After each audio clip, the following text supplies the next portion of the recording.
Lumaki ako sa baryong kasing itim ng uling na tinda namin. Dito ay nasanay na akong matulog sa amoy usok at gumising na may abo sa balat. Alam ko ang bawat sulok ng lugar namin, kung saan matarik ang daan, kung aling bahay ang may asong nangangagat, at kung sino ang mahilig sa tsismis. Pero kahit gaano ko kakilala ang baryo, ay may isang bagay na kahit kailan ay hindi ko lubos na uunawaan. Si Aliana. Tahimik siyang tindera ng uling. May matang parang laging may lihim. At may isang gabing hindi ko malilimutan nang natuklasan kong hindi pala siya basta tao. Itago niyo na lamang po ako sa pangalang Pendong at nais ko pong ibahagi sa inyo ang naging karanasan ko. Taong 2005 sa bayan ng Quezon, kung sino si Aliana at kung ano ang meron sa kanya. Sisimulan ko na po ang aking storya. Ay, buhay. Napakatigas ng kahoy na ito. Parang ulo mo, Pendong. Hindi po Mas matigas yung ulo mo, Tay. Lagi kang inaaway ni nanay kasi ayaw mo mong nagpapahinga eh. Abay kung magpapahinga ako ng magpapahinga, di wala tayong kakainin. Gusto mo ba nun? Tay, kapag malaki na ako, mas malakas na ako sa'yo. Ako na lang bubuhat ng mga kahoy. Tapos, ikaw na lang taga-turo. Abay siguraduhin mo lang ha. Baka isang araw isang kahoy pa lang nabubuhat mo sisimangot ka na tatakbo pa uwi. Hindi po, Tay. Ang lakas ko kaya. Tingnan mo. Kaya kong buhatin to.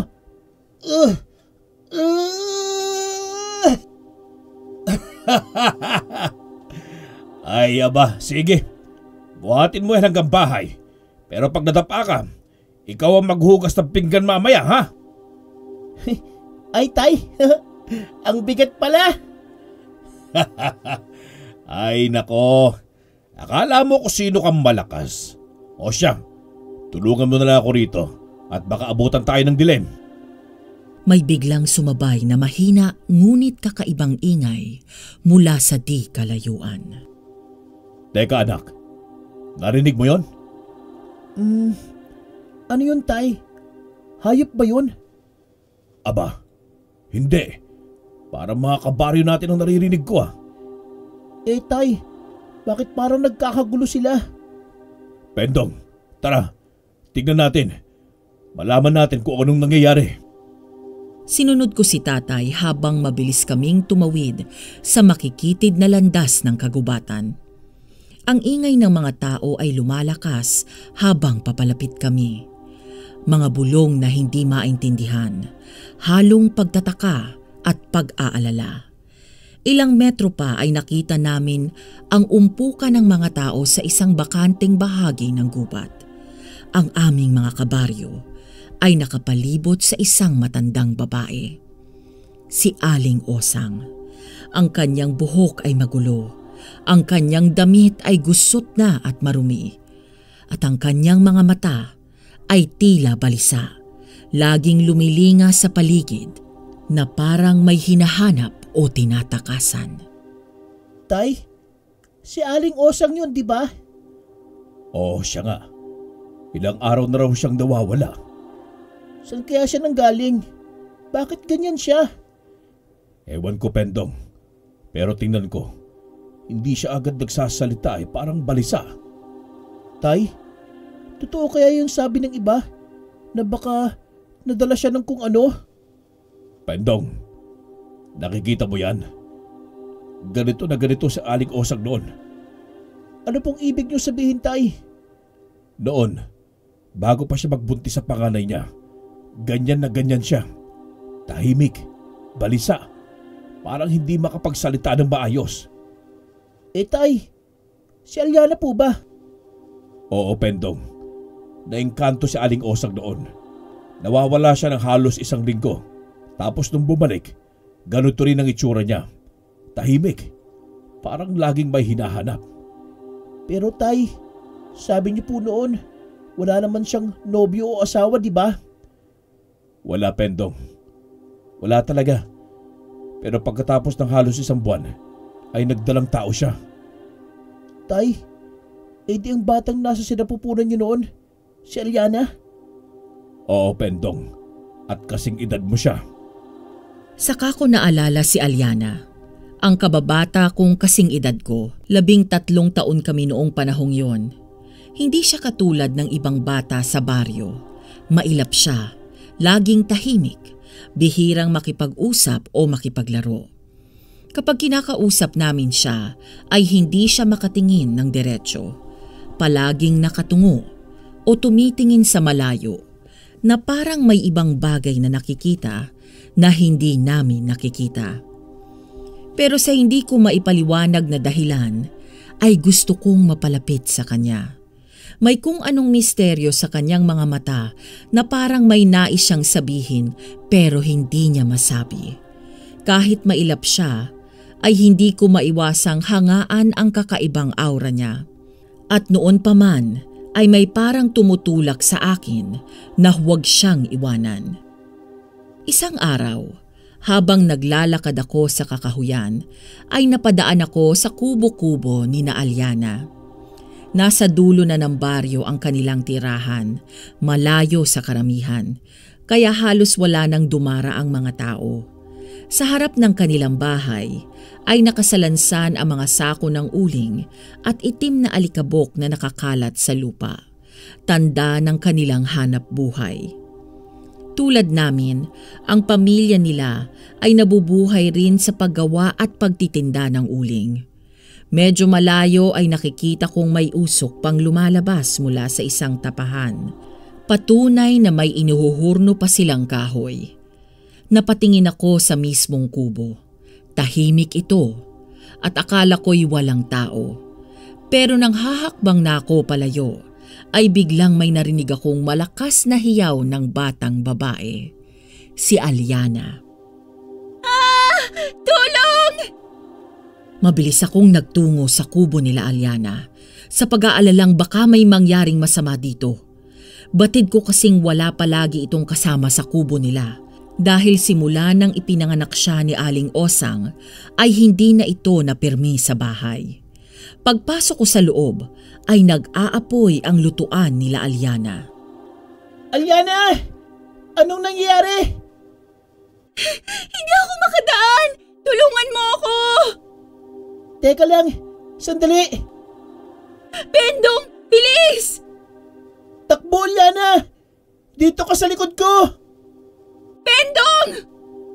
Andito na ako! Hawakan mo kamay ko! At tuluyan kong nailabas si Aliana mula sa nagliliyab na kubo. Halos hingal na hingal ako habang hawak ko pa rin ang kanyang kamay.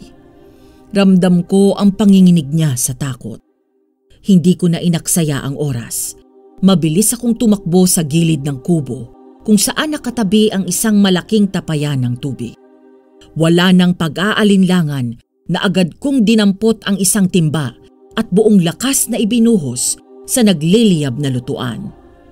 Paulit-ulit akong sumalok ng tubig at hindi alintana ang init na sumisingaw mula sa natutupok na kahoy. Nang sa wakas ay humupa na ang apoy at napabuntong hininga ako. Tumayo ako ng tuwid, pinunasan ang pawis ko sa noo at nilingon si Aliana. Nakayakap siya sa sarili at nananatiling tahimik. Pero kita sa kanyang mukha ang matinding takot. Ayos ka lang ba, Aliana? Oo. Anong nangyari? Bakit biglang nag-apoy ng ganyan? Nadatnan ko na lang. Natumba yung gasera. May laman pa pala yung gas kaya biglang lumaki ang apoy. Buti na lang nakalabas ka agad. Mag-iingat ka na susunod, Aliana, ha? Delikado yun. Umalis ka na. Ha? Ano?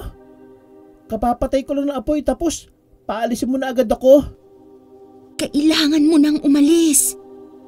Hindi ka man lang ba magpapasalamat? Kung hindi ako dumaan dito, paano na lang? Hayaan mo na lang sanang lamunin ka ng apoy? Hindi ko akalain na makikita kong ngumiti si Aliana sa sinabi kong yun. Isang tipid na ngiti at bahagya lang, pero sapat para mapansin ko. Parang saglit niyang nakalimutan ang takot at kaba na kahit paano'y bumalik ang kulay sa kanyang mukha. Sa ilang taon naming magkabaryo, ni minsan, hindi ko pa siya nakitang ngumiti ng ganon. Oh, anong nakakatawa? Wala naman. Wala naman, pero ngumiti ka. Salamat, Pendong. Pero maaari ka nang umalis. Oh, sige. Pero bago ko umalis, may kondisyon ako. Kondisyon? Oo, simple lang naman. Gusto kitang maging kaibigan. Hindi. Grabe ka naman. Sinagip ko na nga ang buhay mo. Hindi mo pa ako gustong maging kaibigan. Parang ang daya naman nun. Hindi mo naman kailangan gawin yun. Ganun? Paano na lang sa susunod? Hayaan na lang kita. O kaya, ililigtas kita, pero tatakbo agad ako nang hindi nagpapakilala. Wala namang susunod. Ay nako, ang lupit mo naman. O sige, ganito na lang. Subukan natin magkaibigan kahit ilang araw lang. Bukas, babalik ako dito ha. Napatingin si Aliana sa akin ng matagal at parang nagdadalawang isip. Sige na Aliana, isipin mo na lang na utang mo sa akin to. Hindi ako titigil hanggat di mo tinatanggap ang alok kong pagiging kaibigan mo ha. Ay, sige na nga. Ayos! O ayan ha, simula ngayon, magkaibigan na tayo. Pero teka, paano ba maging kaibigan mo? Bawal ba akong madaldal? Bawal ba akong makulit? Basta huwag kang maingay. Ay, yun lang pala eh. Sige, subukan natin. Pero hindi ko mapapangako ha. Muli ay nasilayan ko ang magagandang mga ngiti ni Aliana.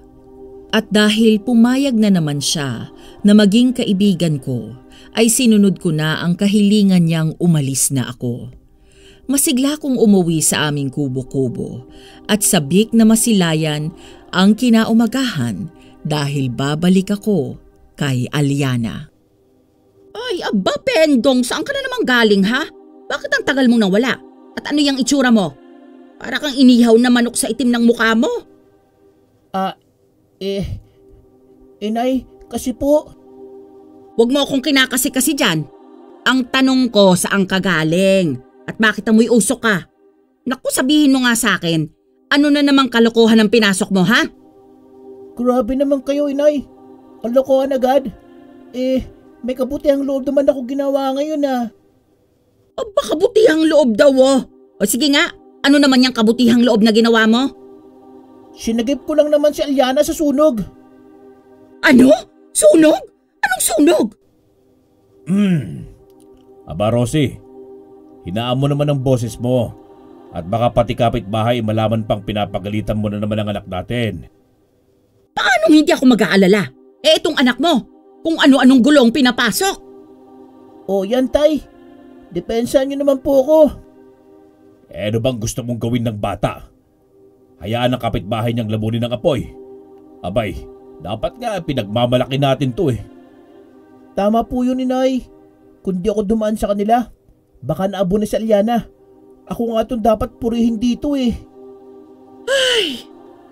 Halatang gusto pa akong sermonan ni inay. Pero napahinto siya nang biglang tumunog ang kutsara ni Itay sa mangkok. Inilapag ni Itay ang mainit na kaldero ng kanin sa mesa. O siya, tapusin na natin yung paninermon mo at kumain na tayo. Gutom na ako. Yan ang tamang usapan. O baka gusto mo munang maghugas ng kamay, Pendong, at maghilamos ng muka. Ay, opo nay. Akala ko'y tapos na ang pagmimisa ng inay, pero habang kumakain kami ng tanghalian, ay tuloy-tuloy pa rin ang pagyawyaw niya. Sandali lang, Pendong.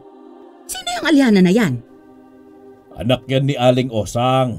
Yung mag-inang nagtitinda din ng uling sa dulong baryo. Anak ni Aling Osang? Opo, Nay. Bakit po kayo nagulat? Tunying, alam mo bang doon napadpad ang anak mo? Bakit hinayaan mo siya roon? Rosie, ano na naman niyang iniisip mo? Hindi naman masama yung bata ah. Hindi mo dapat pinupuntahan yun, Pendong. Lalo na't ikaw lang mag-isa. Pero, bakit po, Nay? Ano pong masama sa kanila? Mabait naman po si Aliana. Hindi mo ba alam ang sinasabi ng mga tao? Delikado ang mag-inang yon, lalo na ang batang yon. Paumanhin po, Inay. Pero hindi ko po naintindihan. Wala naman po akong nakitang masama sa kanila. Tama na yan, Rosie. Huwag mong takutin yung bata sa mga sabi-sabi. Ay, hindi lang ito basta sabi-sabi, Tonying. Alam mo yan. Naaalala mo si Aling Osang noon, di ba? Na ilang araw na wala, tapos biglang bumalik na parang wala siyang maalala. Oo nga, pero matagal na yun eh. Wala namang masamang nangyari kay Aling Osang. Pero hindi lang yan, Pendong. Pagbalik niya, nagdadalang tao na siya.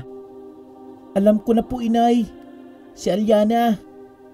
Oo, at walang nakakaalam kung sino ang ama. Hindi po ba maaaring naging lihim lang niya yon? Baka may dahilan siya kung bakit di niya sinabi. Hindi anak, hindi lang basta ganun. Sinasabi ng matatanda, may kinalaman ang mga engkanto sa pagkawala niya noon. Pero Inay, hindi po ba mali ang husgahan ng isang tao dahil lang sa sabi-sabi?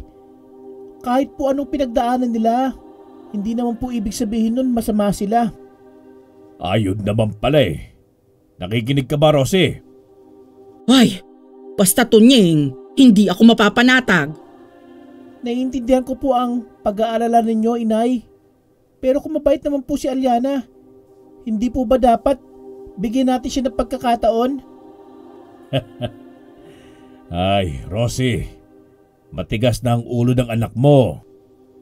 Napanguso na lamang si Inay na tila tinanggap ang kanyang pagkatalo sa diskusyonan namin. Kinabukasan ay maaga akong nagising dahil sabik akong puntahan si Aliana. Nay, aalis na po ako. Maglalako na po ako ng uling. Aba, at napakaaga mo naman, Pendong. Saan mo naman balak pumunta, Aber? Mag-iikot lang po sa baryo, Inay. Marami pong may kailangan ng uling eh. Lalo na yung mga nagtitinda sa palengke. Alam kong hindi lang yan sa bayan, yung lakad mong yan, Pendong. Sigurado akong may dadalawin ka pang iba. May dadaanan ka, no? Baka po dumaan lang ako sandali kina Aliana. Ay, Pendong! Hindi ba't sinabi ko sa'yo kahapon na iwasan mo na ang batang yon?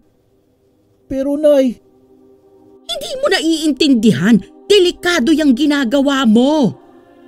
pero bakit po, Inay? Anong masama kung kaibiganin ko siya? Hoy! Pendong, hindi ito basta-basta kwento lang ha. Sinasabi ko sa'yo, may nangyari noon sa nanay niya. At baka may mangyari rin sa'yo kapag hindi ka mag-iingat. Pero Inay, hindi po ba mas lalong magiging malungkot si Aliana kung wala siyang kaibigan? Wala naman po siyang ginagawang masama ah. Hindi mo alam kung anong maaaring mangyari. Hindi normal ang batang yun, Pendong. Ano pong ibig niyo sabihin, Inay? Mula nang ipinanganak si Aliana, hindi siya naging tulad ng ibang bata. Masyadong tahimik. Parang laging may iniisip.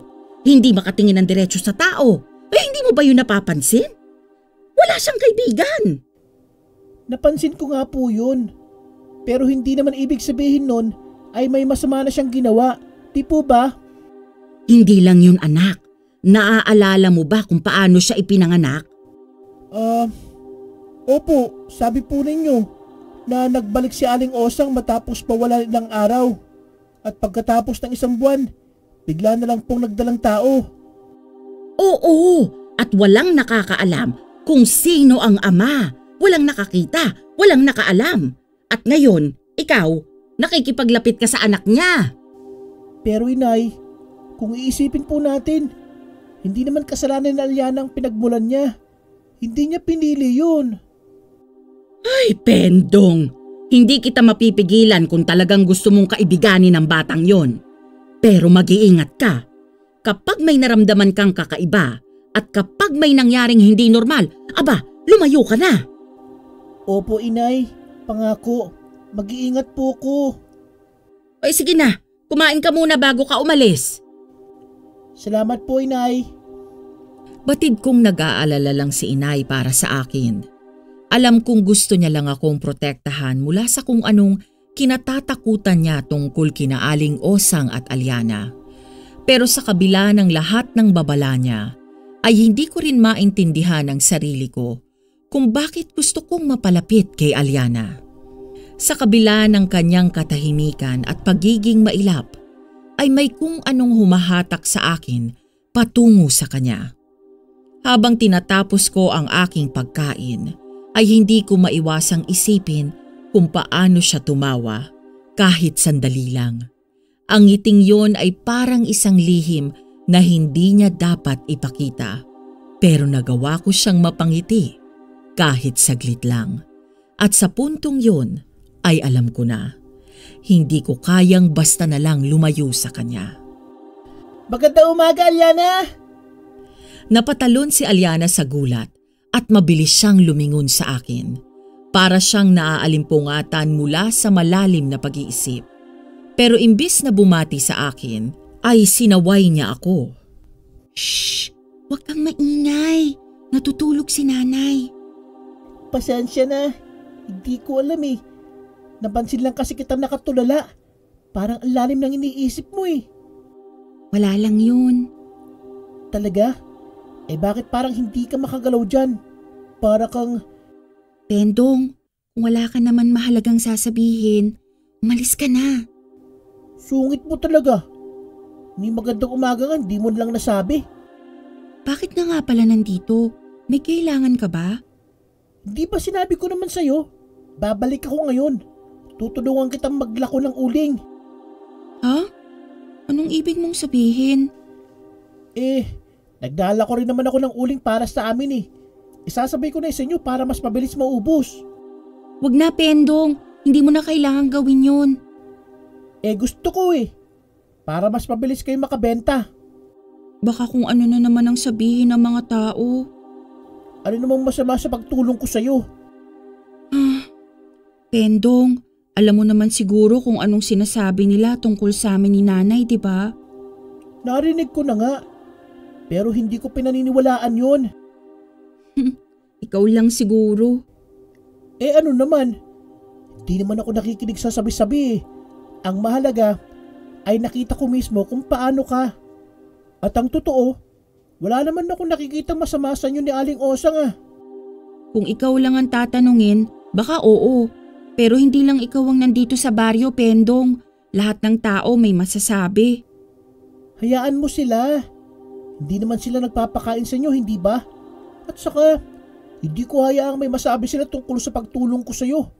Akong bahala. Tikas ng ulo mo? Sinabi mo pa. Kaya ano, payag ka na? Ay, sige na nga. Ayan, simulan na natin bago pa lumubog ang araw. Dahan-dahang tumayo si Aliana at sa unang pagkakataon ay hindi na siya masyadong mailap. Ngayon lang niya siguro naranasang may ibang tao na hindi siya hinuhusgahan at natutuwa ako na ako ang unang gumawa noon. Simula na mga oras na yon ay batid kong nakuha ko na ang loob ni Aliana. Unti-unti siyang naging mas palagay sa akin at hindi na siya gaanong kaiwas o mailap. Mas madalas na kaming magkasama sa paglalako ng uling, sa paglalakad sa kakahuyan o kahit sa simpleng pagtambay sa ilalim ng puno sa may ilog. Mas lalo pa siyang napalapit sa akin nang maramdaman niyang may isang katulad ko na handa siyang ipagtanggol. Tuwing may naririnig siyang masasakit na salita mula sa ibang tao, lalo na mula sa matatanda sa baryo, ay naroon ako para sabihin sa kanyang huwag niya nang intindihin ang mga yon. At tuwing inaasar siya ng mga kasing edad namin, lalong-lalo na yung mga mayayabang at mapanghusgang bata, ay ako ang laging sumasalo na mga panunukso. Hindi ko hinayaang tratuhin siyang iba dahil para sa akin ay hindi siya iba. Lumipas ang mga taon at habang nagkakaedad kami ay mas lalong tumibay ang aming pagkakaibigan. Mula sa dalawang batang nahihiyang mag-usap hanggang sa maging matalik na magkaibigan na laging magkasama. Hanggang sa dumating ang araw na pareho na kaming 17 at sa kabila ng lahat ay hindi ko maikakaila sa sarili ko na may kung anong espesyal sa pagitan namin. Isang bagay na hindi lang basta pagkakaibigan. Isang damdaming hindi ko pa ganap na nauunawaan. Pero ramdam kong nariyan at unti-unting sumisibol sa aming dalawa. At hindi ko inaasahang darating kami sa punto na aamin ako kay Aliana. Pero sa kasamaang palad, narinig kami ni Aling Osang. Aliana, may aamin sana ako sa iyo eh. Hindi ko na kayang itago pa. Pero hindi na lang kita nakikita bilang kaibigan. Iba na yung nararamdaman ko para sa iyo eh. Hindi ko alam kung kailan nagsimula. Pero alam ko, gusto kitang protektahan. Gusto kong laging andito sa tabi mo. Pendong, ako rin. Matagal ko nang gustong sabihin sa'yo to, pero natatakot ako. Pendong, natatakot ako sa maaaring mangyari. Aliana, lumayo ka riyan. Napapitlag si Aliana at agad lumapit sa kanyang ina. Ako naman ay nanatiling nakatayo at hindi makapaniwala sa biglaang pagdating ni Aling Osang. Itigil niyo na ang kahibangang ito. Hindi kayo nararapat sa isa't isa. Inay, bakit? Ano bang kasalanan namin? Mahal ko siya.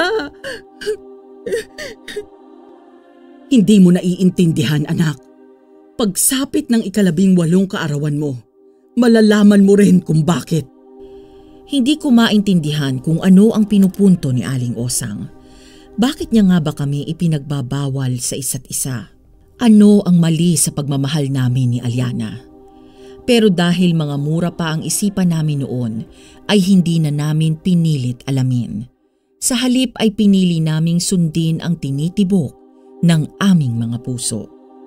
Sa kabila ng mahigpit na pagbabawal ni Aling Osang, ay nagpatuloy ang aming lihim na relasyon. Masaya naming pinahahalagahan ang bawat sandali ng hindi nalalaman ng kanyang ina. Sa tuwing may pagkakataon, palihim kaming nagkikita sa kakahuyan, sa tabing ilog o sa lumang kubo sa dulo ng baryo. Mga lugar kung saan malaya naming naipadadama ang aming pagmamahal sa isa't isa. Ang aking mga magulang naman ay hindi nanghihimasok. At sa mga panahong yon, kami ni Aliana ay malaya, masaya at walang ibang inaalala. Hanggang sa dumating ang isang araw na iniiwasan na niya ako. Halos ilang araw din na hindi siya sumisipot sa aming mga tagpuan. Kaya naman, lakas loob ko siyang pinuntahan sa kubo nila. Pero sinigurado ko munang wala si Aling Osang. Aliana. Pendong, anong ginagawa mo dito? Aliana, gusto kitang makita. Bakit ka umiiwas sa akin itong mga nakaraang araw? May nagawa ba akong mali? Walang sagot si Aliana. Sa halip ay iniiwas niya ang tingin niya sa akin at abala sa pag-aayos ng uling. Aliana, kinakausap kita. Ano ba? Ano bang nangyayari sa'yo? Wala, Pendong. Umalis ka na lang, pakiusap. Bakit ba? Ayaw mo na ba sa akin? May iba ka na bang gusto? Pendong, huwag kang magsalita ng ganyan. Bakit ka kasi ganyan? Kung wala kang tinatago, sabihin mo na. Bakit bigla ka na lumalayo? Kasi aalis na ako. Aalis? Saan ka pupunta? Susunduin na ako ng tatay ko. Sa mismong 18 kaarawan ko. Ano naman ngayon? E di ipakilala mo ako sa tatay mo. Gusto ko siyang makausap. Pendong, hindi mo siya basta-basta makikilala. Bakit hindi? Ano bang pinagtataguan niyo? Dahil hindi siya tao, Pendong. Engkanto ang tatay ko. Alyana, ano yung sinabi mo? Engkanto ang tatay mo? Bakit ngayon mo lang sinasabi ito? Ano bang plano mo? Hahayaan mo na lang bang kunin ka niya? Lumuha si Alyana at nanginginig ang kanyang mga balikat. Lumapit ako at marahang hinawakan ang kanyang mga kamay. Pero Alyana, mahal kita. At kung mahal mo rin ako, bakit mo hahayaan na magkalayo tayo sa isa't isa? Ayoko. Hindi ko matatanggap yan. Pendong, natatakot ako. Wala tayong laban sa kanya. Hindi natin alam kung ano ang pwedeng mangyari. Pero, mahalaga ba sa yung pagmamahalan natin? Kung oo, may magagawa tayo. Hindi ko hayaang mawala ka, Alyana. Anong magagawa natin, Pendong? Alyana, sumama ka sa akin. Pendong! Tumakas tayo. Magtanan tayo. Ngayon na. Nanlaki ang mga mata ni Alyana sa gulat. Nanginginig ang kanyang ulo habang paulit-ulit na umiiling. Hindi pwede, Pendong. Hindi ko kayang takasan ang kapalaran ko. Kung mahal mo ako, sumama ka sa akin. Ako ang kapalaran mo, Alyana. Hindi ang mundo nila. Alyana, ito na lang ang tanging paraan. Kung mahal mo ako, ay ito na ang pagkakataon natin. Baka ito na ang huling beses na makakapagdesisyon ka para sa sarili mo. Alyana, nakikiusap ako. Pendong, mahal kita. Mahal din kita, Alyana. Kaya sumama ka sa akin. Sige, Pendong. Sasama ako sa iyo. Mabilis kong niyakap si Alyana. Mahigpit at puno ng emosyon. Samantalang si Alyana ay tahimik na umiiyak sa aking bisig. Wala kaming ideya kung ano ang naghihintay sa amin, pero buo na ang aming desisyon. Nagtanan kami ni Alyana at walang nakakaalam kahit ang mga magulang ko. Tinalikuran namin ang lahat para lang makasama ang isa't isa. Sa malayong kabundukan kami nagtungo. Sa isang lugar na walang nakakakilala sa amin, kung saan maaari naming itaguyod ang aming sariling mundo. Sa gitna ng kakahuyan ay doon kami nanirahan. Hindi ito marangyang buhay, ngunit sapat ang mga biyaya ng kalikasan upang mabuhay kami. Nagtayo kami ng munting kubo. Natutong mangaso at mangalap ng mga prutas at halamang makakain. Masaya kami sa bawat umagang sabay naming sinasalubong ang araw. Sa bawat gabing magkahawak kamay habang pinagmamasdan ang mga bituin. Ngunit sa kabila ng kasiyahan ay may bumabalot na pangamba sa aming dibdib. Isang aninong hindi ko matukoy kung kailan susulpot. Papalapit na ang kaarawan ni Alyana at sa bawat araw na lumilipas ay lalo kong nararamdaman ang kanyang katahimikan. Hindi ko alam kung takot ba ang bumabalot sa kanya o isang lihim na hindi niya kayang bigkasin. Alyana? Wag! Hindi! Lumayo ka! Alyana, gising! Binabangungot ka! Hinawakan ko ang kanyang mga balikat at marahang niyugyog upang magising siya. Nang magmulat si Alyana ng mata, ay nanginginig siya at may luha sa kanyang pisngi. Pendong! Nakita ko siya! Nakita ko ang tatay ko! Ano? Anong ibig mo sabihin? Nagpakita siya sa panaginip ko. Ang ama kong engkanto at sabi niya, malapit na daw kaming magkita. Paano kung panaginip lang yun, Aliana? Baka natatakot ka lang. Baka iniisip mo lang masyado ang sinabi ng nanay mo. Hindi. Iba to, Pendong. Ramdam ko, totoo ito. Darating na siya at kukunin niya ako. Hindi. Hindi kita hayaang kunin ng kahit sino. Kahit engkanto pa siya. Kasama mo ako. Hindi kita pababayaan, Aliana. Paano kung hindi mo siya kayanin, Pendong? Paano kung wala tayong laban sa kanya? Hindi ako papayag. Hindi kita ibibigay, Aliana. Ipaglalaban kita. Saglit na natahimik si Aliana. Tila nag-iisip. Pinunasan ko ang luha niya at hinaplos ang kanyang pisngi. Aliana, mahal kita. At kung kinakailangan ko lumaban para sa'yo, gagawin ko. Kahit engkanto pa yan, kahit ano pa siya, hindi kita ibibigay. Pendong, may naalala ko. May paraan pa para labanan siya. Ano yun, Aliana? Sabi mo na agad. Gagawin natin kahit ano. Kailangan nating lumapit sa isang antingero. Antingero? Yung may alam sa mga agimat at pangontra? Oo, ganun kasi ang ginawa ni nanay noon. Kaya hindi ako basta nakuha ng ama ko. Pero hindi naging sapat ang lakas ng proteksyon niya. Kaya binigyan lang siya ng palugit. Kaya pala maitinakdang araw ang ama mo.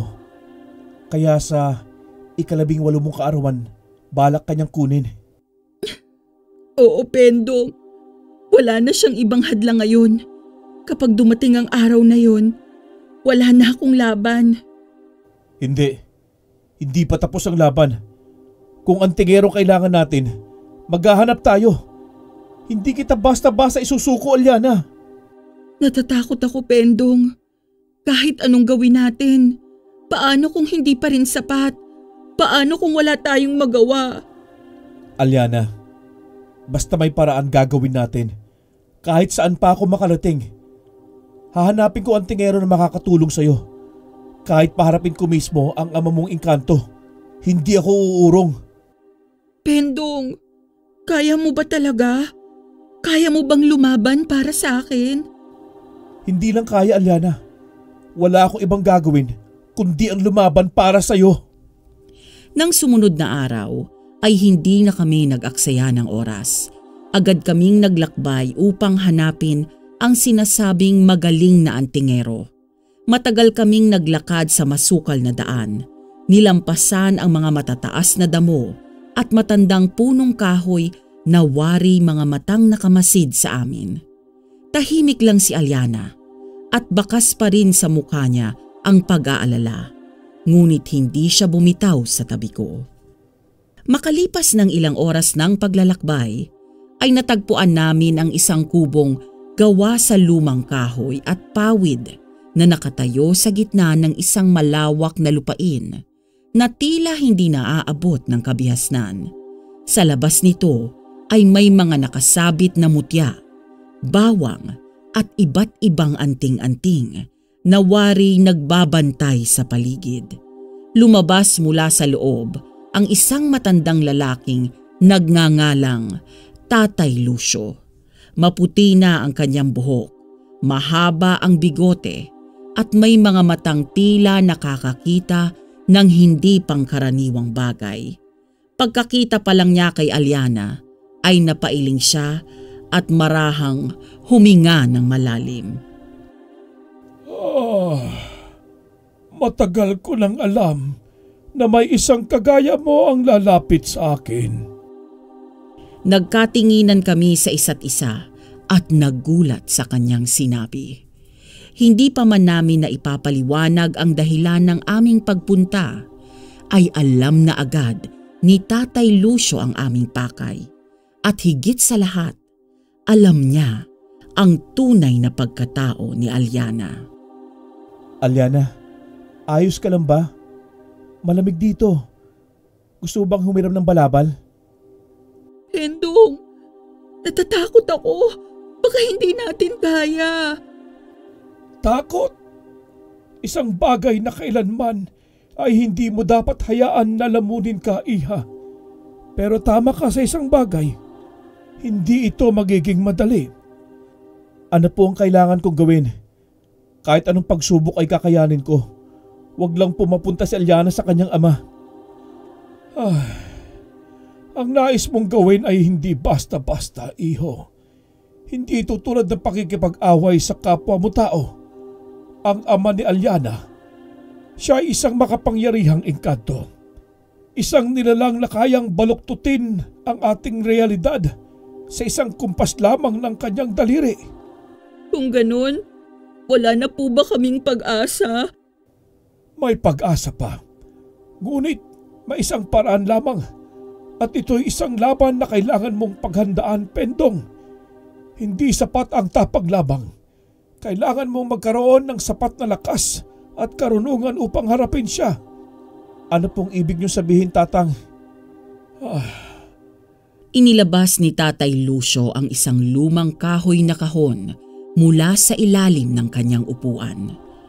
Sa pagbukas nito ay lumitaw ang iba't ibang klase ng anting-anting, mga lumang papel na may sulat sa matandang wika at isang maliit na bote na may pulang likido sa loob. Kung nais mong iligtas si Alyana, kailangan mong maging isa sa amin. Isang antingero. Kung ito lang po ang paraan ay tatanggapin ko. Matututo ako para kay Alyana, para sa amin. Mabuti. Kung ganon, Iho, ihanda mo ang sarili mo dahil simula ngayon, hindi mo na basta-basta mababawi ang landas na tinatahak mo. Isang linggo na lang at darating na ang 18 kaarawan ni Alyana. Alam kong wala na akong oras para magduda o magdalawang isip at kailangan kong gawin ang lahat upang mailigtas siya. Sa ilalim ng pangangalaga ni Tatay Lucio ay ginugol ko ang bawat araw sa masusing pag-aaral ng mga orasyon, dasal at lihim na kaalaman ng mga antingero. Hindi ito madaling gawin, hindi madaling gawain, na sa bawat aral ay may kapalit na pagsubok at sa bawat pagsubok ay may nakalaang sakit. Nagtitiis ako sa matinding pagod, sa init ng araw at sa ginaw ng gabi, ngunit hindi ko alintana ang lahat ng ito. Sa tuwing mahihirapan ako at sa tuwing parang susuko na ako sa bigat na mga aral ni Tatay Lucio, iniisip ko lamang ang dahilan kung bakit ko ito ginagawa. Ang pagmamahal ko kay Alyana at ang pangakong hindi ko siya hahayaang maagaw sa akin ng kanyang ama. Habang lumilipas ang mga araw, ay nararamdaman ko ang pagbabago sa aking sarili. Mas lumalakas ako, mas lumilinaw ang aking isip, at mas nagiging matibay ang aking paniniwala.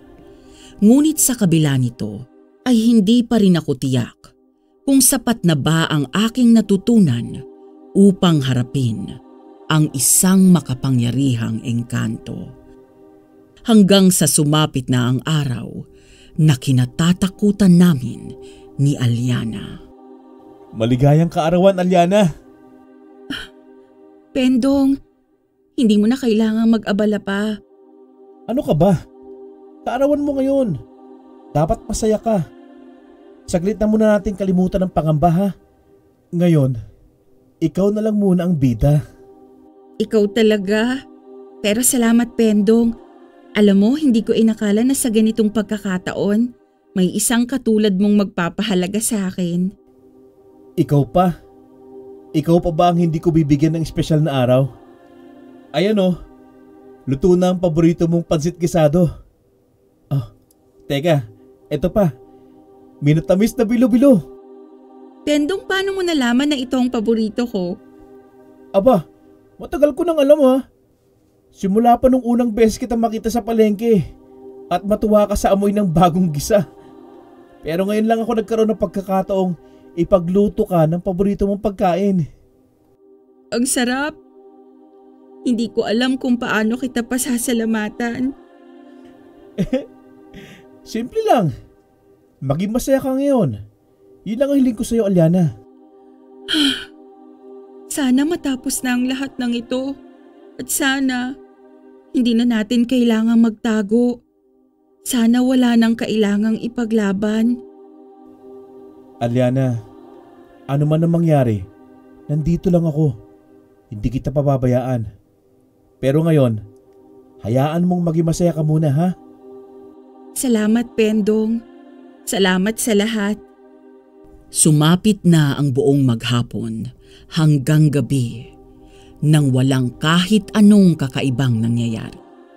Ang araw ay bumaba na sa kanluran, nagkulay kahel ang kalangitan at ang paligid ay binalot ng payapang katahimikan. Ang buong akala namin ay tapos na ang lahat. Na baka sa awa ng tadhana ay hindi na kami hahabulin ng anuman o ninuman. Napangiti si Alyana habang nakaupo sa tabi ko at nakatingin sa malayong kabundukan. Tila ba gumaan ang kanyang pakiramdam at sa unang pagkakataon ay nakita ko siyang malayang huminga, malayang ngumiti nang walang pangamba. Ngunit nagkamali kami. Mula sa kadiliman ay isang matangkad at matikas na figura ang dahan-dahang lumitaw. Ang kanyang mata ay tila nagliliyab sa matinding kapangyarihan at ang kanyang presensya ay bumalot sa buong kakahuyan. Ang kanyang balat ay maputlang bughaw at ang kanyang buhok ay tila dumadaloy na animoy usok na sumasayaw sa hangin. Matagal na kitang hinahanap, Alyana. At ngayon, dumating na ang oras ng ating pagkikita. Hindi mo ako pwedeng kunin. Ayoko sumama sa'yo. Ipinanganak ka para sa akin, anak. Yun ang kapalaran mo. Hindi mo ito matatakasan. Hindi mo siya pwedeng kunin. Wala kang karapatan. At sino ka upang humadlang sa akin? Busmos na nilalang. Isang hamak na tao labang na nangangarap labanan ang kanyang kapalaran.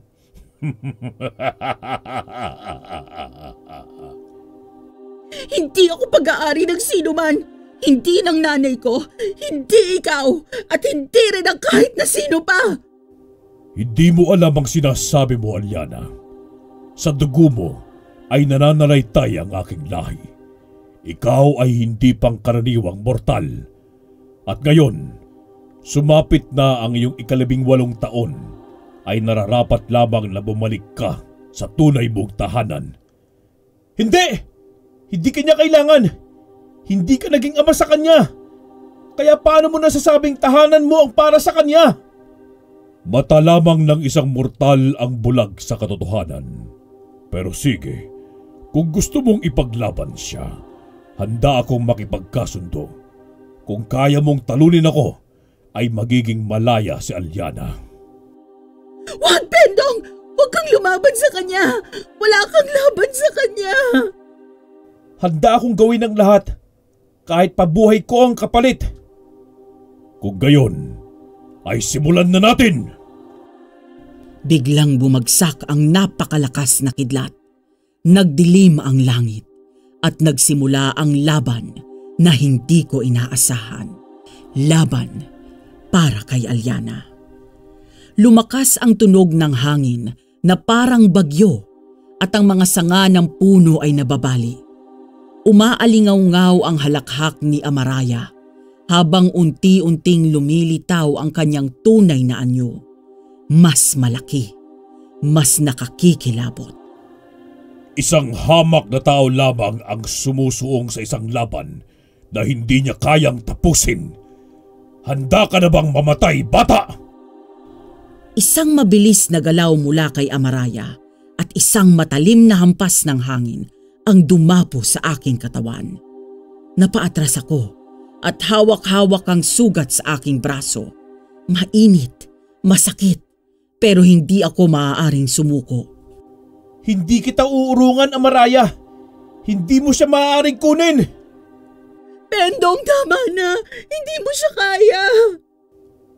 Makinig ka sa kanya, Musbos. Hindi mo ako matatalo. Ang isang tulad mo ay walang laban sa isang tulad ko. Muli siyang sumugod at isang bugso ng bughaw na apoy ang lumipad papunta sa akin. Iniwasan ko ito, pero natamaan pa rin ako sa tagiliran. Napaluhod ako sa sakit, ngunit hindi ako sumuko. Hindi mo alam ang kakayahan ng isang taong lumalaban para sa pag-ibig. Pag-ibig? Isang kahangalan. Wala kang kapangyarihan upang labanan ang isang nilalang na tulad ko. Naramdaman ko ang bigat ng kanyang presensya. Tila hinihigop nito ang aking lakas. Ngunit sa kabila ng lahat ay inaalala ko ang sinabi ni Tatay Lucio. At sa isip-isip ko, ang punyal na ito ay may dalang dasal. Hindi ito basta sandata, kundi isang sagisag ng tapang at paniniwala. Kapag dumating ang oras, ay itarak mo ito sa puso ng iyong kalaban. At sa pangalan ng tunay na pag-ibig, ay mananalo ka. Muling sumugod si Amaraya. Mas mabilis at mas mabangis. Napasigaw si Aliana nang makita niyang nahagip ako sa dibdib ng matalim na hangin na nilikha ni Amaraya. Ngunit bago pa siya makalapit upang tapusin ako, ay inilabas ko ang punyal ni Tatay Lucio. Ito ang hindi mo inaasahan, Amaraya. Ang sandatang ito ay hindi galing sa akin. Ito ay galing sa pananalig ng isang tunay na antingero. Ha! Walang silbi ang kahit anong sandata laban sa akin. Mali ka! Ang dasal sa punyal na ito ang tatapos sa iyo! Sa isang mabilis na galaw, gamit ang natitira kong lakas, ay sinalubong ko ang kanyang pag-atake at buong puwersang itinarak ang punyal sa kanyang dibdib. Isang nakabibinging sigaw ang umalingaw-ngaw sa buong kagubatan. Ang katawan ni Amaraya ay kumislap sa liwanag na tila hinahatak ng isang puwersa mula sa loob. Hindi! Hindi ito maaari! Isa lang akong... Nagliyab ang kanyang katawan at unti-unting naglaho sa hangin. Isang malakas na pagsabog ng liwanag ang lumaganap sa paligid. At kasabay noon ay nawala na siya. Tuluyan nang nawala si Amaraya. Pendong! Tumakbo si Aliana papunta sa akin at niyakap ako ng mahigpit habang nanginginig siya sa takot at ginhawa. Naramdaman ko ang init ng kanyang mga luha sa aking balikat. Tapos na, Aliana. Malaya ka na. Sa unang pagkakataon, huminga kami ng maluwag, kasabay ng pagsikat ng araw sa malayong silangan. Tanda ng isang bagong simula. Nagpasya na kaming bumalik sa baryo matapos ang matinding laban. Basang-basa pa kami sa pawis at halos hindi pa rin makapaniwala sa nangyari. Bagamat tagumpay naming napigilan si Amaraya, ay ramdam pa rin namin ang hapdi ng bawat sugat at bawat hinagpis. Hawak kamay kaming naglakad ni Aliana, kapwa tahimik at ninanamnam ang bawat hakbang pabalik sa buhay na minsan naming iniwan. Nauna kaming bumalik sa bahay ni Aliana at nagulat kami dahil sinalubong kami ni Aling Osang. Nanginginig ang kanyang mga kamay at may bakas ng luha sa kanyang pisngi. Aliana, anak.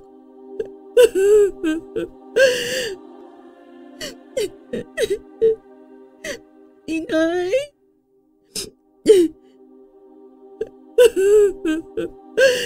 Patawad, anak.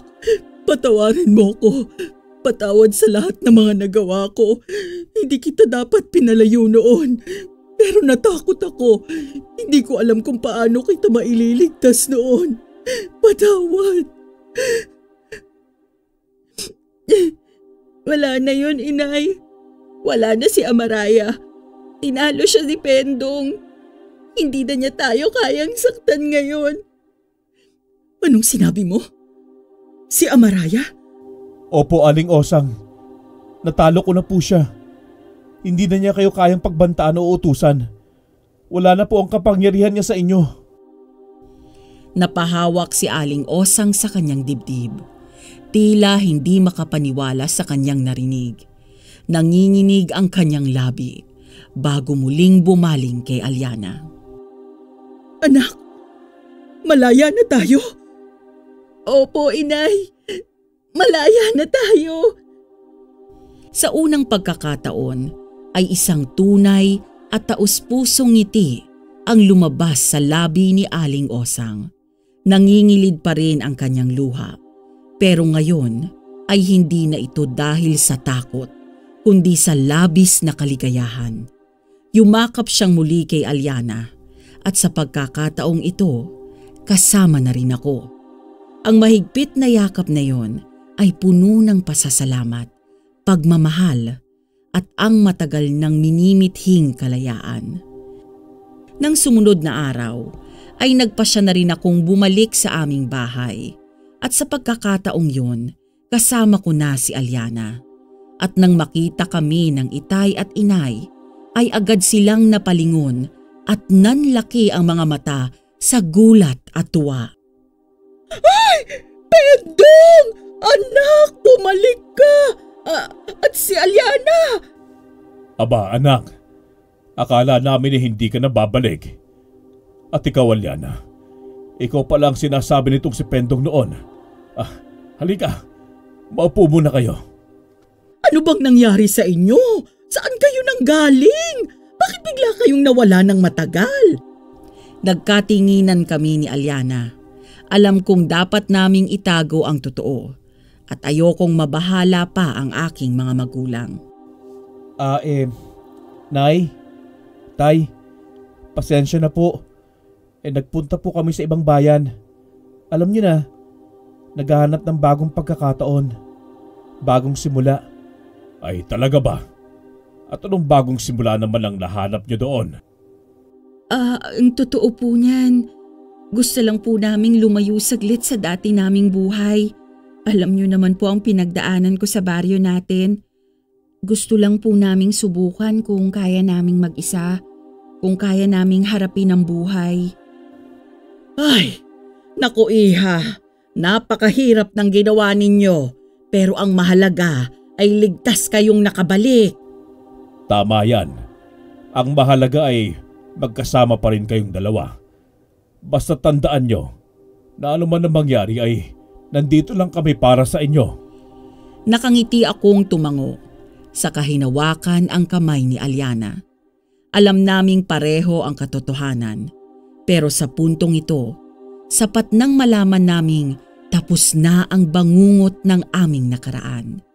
Sa harap ng pamilya ko ay alam kong panibagong simula ang naghihintay sa amin.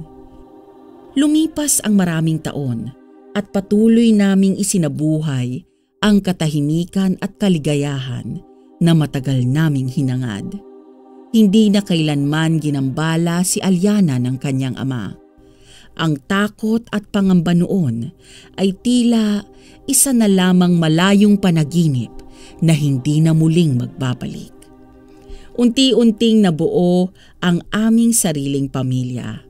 Isinilang ang aming mga supling, isa pagkatapos ng isa, hanggang sa dumating ang panahon na puno na ng tawanan at masasayang sigawan ang aming tahanan. Sa pagdaan ng mga taon ay nagkaroon kami ng 5 anak. Mga bunga ng aming pagmamahalan at matibay na pagsasama. Sa aming maliit na tahanan, sa gitna ng luntiang bukirin at sa ilalim ng malawak na langit, ay tahimik at masaya kaming namuhay. Walang pangamba, walang takot at tanging kapayapaan at kasiyahan ang aming tinatamasa. At sa ngayon ay masaya pa rin kaming nagbubuklod-buklod, lumalaban sa buhay at matyagang tinataguyod ang mga bata na makatapos sa kanilang mga pag-aaral, na hanggang sa kasalukuyan ay ito ang aming kwento. Isang pag-ibig na hinarap ang dilim, nanindigan sa liwanag at nagtagumpay sa dulo ng lahat. Natutunan ko na ang tunay na kalayaan ay hindi lamang tungkol sa pagtakas mula sa isang sumpa o banta, kundi sa pagkakaroon ng buhay na payapa at puno ng pagmamahal. Naway naibigan ninyo ang aking kwento. Maraming salamat po sa inyong pakikinig. Lubos na gumagalang, Pendong.